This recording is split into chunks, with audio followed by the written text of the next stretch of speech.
Hi, welcome to Art Talkers. Kali ini kita akan ke negara Brazil dan bertemu dengan dua orang wanita yang saling bersahabat cukup dekat. Saking akrabnya mereka kemudian mengalami masa kehamilan di waktu yang bersamaan. Tapi ternyata apa yang terjadi membuat cerita ini berakhir menyedihkan. Persahabatan mereka harus kelar dikarenakan maut yang memisahkan. Segera akan kita bahas lebih dalam lagi. Sebelum dilanjutkan, ini saya mau memperkenalkan kamu sama satu channel kriminal keren bernama Karina Carlita. Saya yakin banyak yang udah kenal sama channel yang seru satu ini.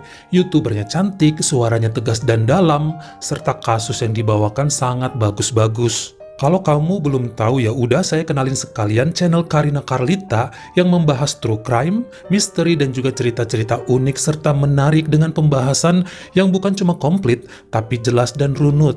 Kamu bakalan terhipnotis deh mantengin semua video di channel ini. Keluarga saya aja nagih banget sampai nggak sadar sudah kelar nontonin semua kasus di channel wanita cantik yang satu ini. Kalau nggak percaya, ya udah habis nonton video saya langsung meluncur ke channel serunya Karina Carlita. Yuk kita bantu dukung dan subscribe channelnya ya. Biar lebih mudah saya udah tempelin link channelnya di bawah.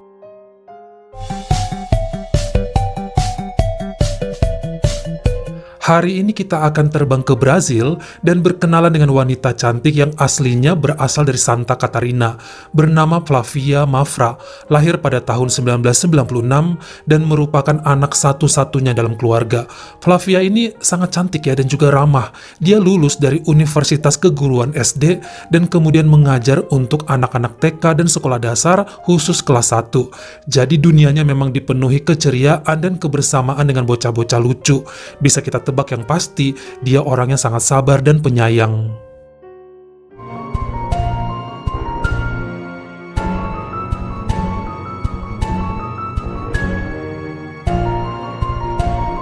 Semasa kuliah dulu, Flavia punya sahabat di kampus yang bernama Rosalba Maria.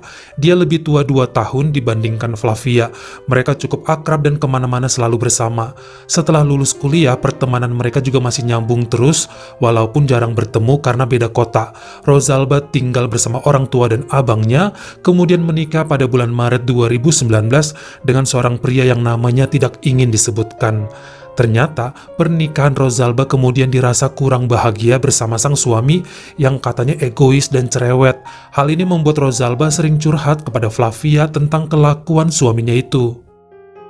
Pada bulan April 2019, Rosalba hamil lalu keguguran. Hal yang sama terjadi pada dirinya yaitu di Juli 2019. Hal ini yang kemudian membuat sang suami mudah marah dan beberapa kali mengancam akan meninggalkan wanita itu. Namun, dia tetap mengingatkan suaminya bahwa dokter bilang mereka tetap bisa punya anak. Rosalba akan tetap bisa hamil, namun harus lebih menjaga pola hidup dan juga bersabar. Walaupun kelihatannya Rosalba ketakutan, dia tetap optimis dan selalu cerita segala permasalahannya ini kepada sang sahabat Flavia yang selalu menjadi pendengar yang baik melalui telepon. Pada Oktober 2019, kemudian Flavia pun menikah dengan pria yang sudah dipacarinya selama 4 tahunan bernama Valdeli. Mereka kelihatan sebagai pasangan yang serasi dan saling mengisi kekurangan. Mereka sangat berbahagia dan serunya lagi, 2 bulan setelah menikah, pasangan ini mendapat kabar bahwa sang istri Flavia sudah mengandung beberapa minggu. Siapa yang gak senang bakalan dikaruniai anak untuk menambah kesempurnaan rumah tangga?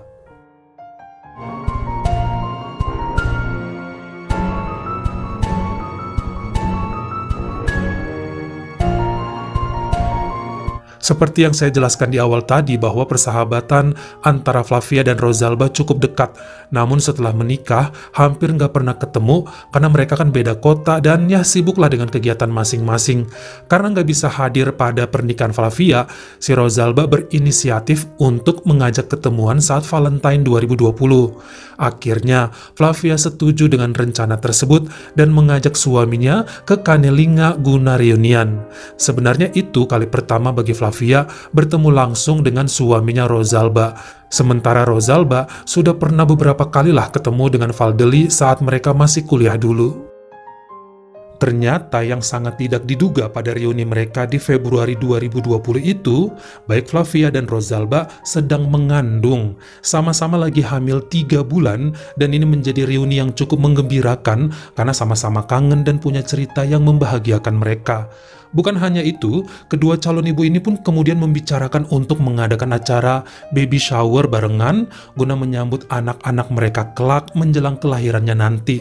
Dan keduanya setuju. Kebahagiaan ini nampaknya terus berjalan, bahkan pada bulan Mei 2020 dikatakan Rosalba dan suaminya melakukan pemotretan saat usia kandungannya memasuki bulan ke-6. Mereka benar-benar antusias menyambut kedatangan buah hati yang menjadi impian mereka. Apalagi sang suami memang pengen banget punya anak. Namun sepertinya hal yang menakutkan bagi keduanya terjadi lagi pada pertengahan Juli 2020. Tanpa sepengetahuan orang lain, Rosalba mengalami keguguran yang membuat hatinya hancur. Bayi 8 bulan yang selama ini berada di perutnya ternyata tidak bertumbuh dan bahkan dokter menyarankan operasi kepada wanita itu supaya kelak janin tersebut tidak menjadi penyakit dalam tubuh Rosalba.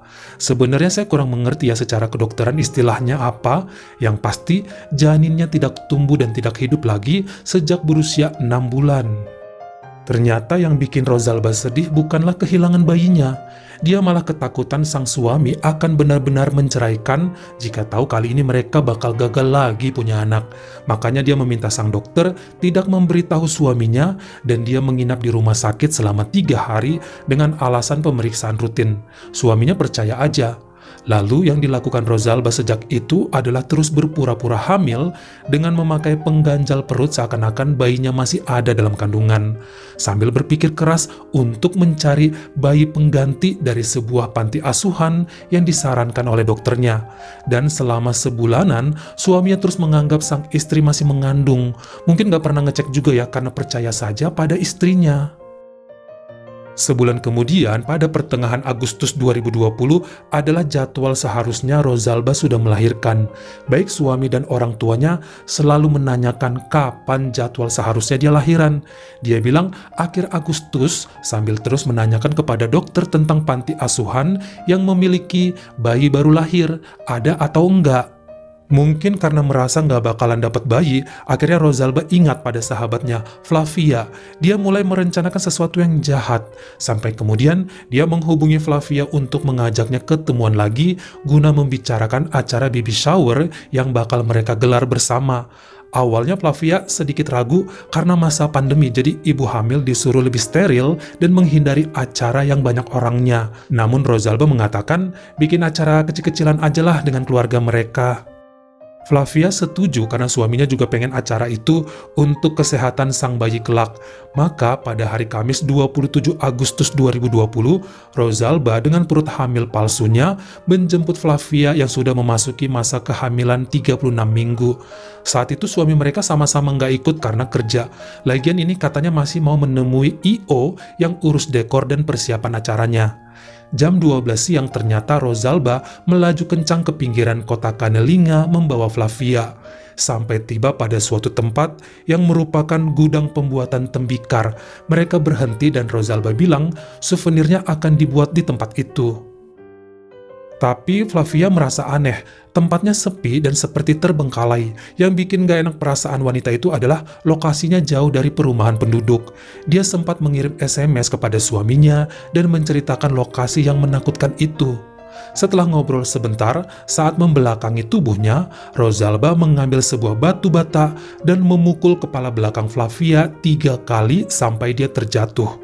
Rosalba kemudian masuk ke dalam mobil, menyalakannya, dan menabrak 1 kali tubuh Flavia. Dia turun dari mobil lagi dan memukul dengan batu bata kepala Flavia beberapa kali lagi, menyeret tubuh Flavia ke tempat yang agak tersembunyi, mengambil pisau dari mobil serta mengeluarkan bayi Flavia dari perutnya. Kemudian kabur membawa bayi itu ke rumah sakit tempat dokter bersalinnya. Sementara Flavia beberapa jam kemudian ditemukan oleh penduduk dalam keadaan sudah tidak bernyawa di gudang tembikar itu.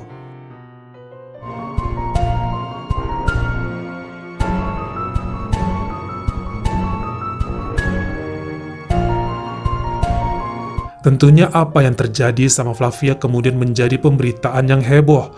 Suaminya tahu bahwa orang terakhir yang bersama istrinya adalah Rosalba sang sahabat, makanya dia dan keluarga pun dengan sedihnya melaporkan kepada polisi tentang hal tersebut. Pelakunya pasti Rosalba dan memang jelas ditemukan sidik jari dan DNA sahabatnya itu di lokasi kejadian. Sementara Rosalba yang sempat pura-pura di rumah sakit, lalu menelpon suami serta keluarganya, bilang bahwa dia baru melahirkan, ternyata tidak bisa berpura-pura lebih lama. Walaupun bayinya selamat, namun dokter tidak sejalan dengan rencananya. Sejak awal, dokternya ini nggak setuju dengan kepura-puraannya, namun kasihan juga ngelihat Rosalba. Namun dengan perbuatan jahat yang dilakukan wanita ini, sang dokter pun melaporkan kepada pihak yang berwajib. Setelah ditangkap polisi, wanita berusia 27 tahun itu pun mengakui semua perbuatannya. Dia hanya nggak ingin kehilangan suaminya yang sangat pengen punya anak. Dia takut ditinggal karena mencintai sang suami. Dia nggak mau dibilang sebagai wanita yang gagal sebagai istri tanpa bisa memberikan keturunan. Makanya ketika dia nggak bisa mendapatkan bayi baru lahir dari beberapa panti asuhan, Rosalba mulai berpikir untuk mencuri bayi dari sahabatnya. Hal tersebutlah yang terlintas di pikirannya. Dia bahkan mengaku di pengadilan mempelajari tata cara mengeluarkan bayi dari perut seorang wanita dan memutuskan tali pusar. Sepertinya dia nggak peduli dengan nyawa sahabatnya karena bertekad mengambil bayinya saja. Persidangan terhadap Rosalba cukup banyak mengalami penundaan karena pandemi 1 tahun lebih, dan dalam masa tersebut ternyata dia memang akhirnya harus kehilangan sang suami yang menceraikannya pada bulan Maret 2021. Bayi milik Flavia diasuh oleh sang ayah, Valdeli, dan dalam keadaan sehat hingga saat ini. Berita tentang kejamnya Rosalba tersebut kemudian membuat banyak netizen di Brazil marah. Mereka nggak nyangka ya, Rosalba yang dipercaya oleh Flavia dan menjadi sahabat bertahun-tahun, tega melakukan hal yang di luar akal sehat. Bagaimana mungkin sesama wanita sampai nggak punya hati seperti itu? Hingga pada Oktober 2021, persidangannya pun dilanjutkan dan sepertinya udah pasrah banget nih Rosalba. Dia tidak menyangkal dan tidak melawan segala tuntutan dari jaksa. Sampai pada hari Kamis, 25 November 2021, setelah masa persidangan selama 12 jam dan gak perlu memakan waktu sampai berhari-hari, juri dan hakim menyatakan Rosalba Maria bersalah atas tindak kejahatan tingkat 1, yakni dengan sengaja menghilangkan nyawa Flavia Mafra serta menculik bayinya. Dia pun dijatuhi hukuman penjara 57 tahun tanpa boleh bebas dengan jaminan sampai masa hukumannya selesai. Walaupun keluarga Rosalba cukup sedih mendengarkan vonis tersebut, namun justru pihak keluarga Flavia merasa hukuman ini terlalu ringan. Beberapa hari setelah keputusan dibacakan, mantan suami Rosalba meminta maaf langsung kepada keluarga Flavia atas apa yang menimpa mereka. Dia juga menjenguk Rosalba di penjara dan meminta maaf karena menjadi penyebab Rosalba melakukan semuanya ini. Bagaimana menurut kamu? Siapa yang paling bersalah dari semua kejadian ini? Kamu komen di bawah. Kalau kamu suka sama video ini, jangan lupa ya klik like dan juga tombol share-nya. Buat yang baru pertama kali mampir atau udah sering mampir nih tapi belum berlangganan, jangan lupa klik dulu tombol subscribe. Dan juga dinyalain notifikasinya, supaya lain kali kalau misalnya saya upload video baru, kamu jadi orang pertama yang tahu. Follow juga Instagram saya jika berkenan, di Artokels S-nya 2, dan jangan lupa untuk nontonin semua video saya yang lainnya. Ingat ya, tetap jaga jari dan juga lidah kita, supaya nggak nyakitin hati orang lain. Terima kasih.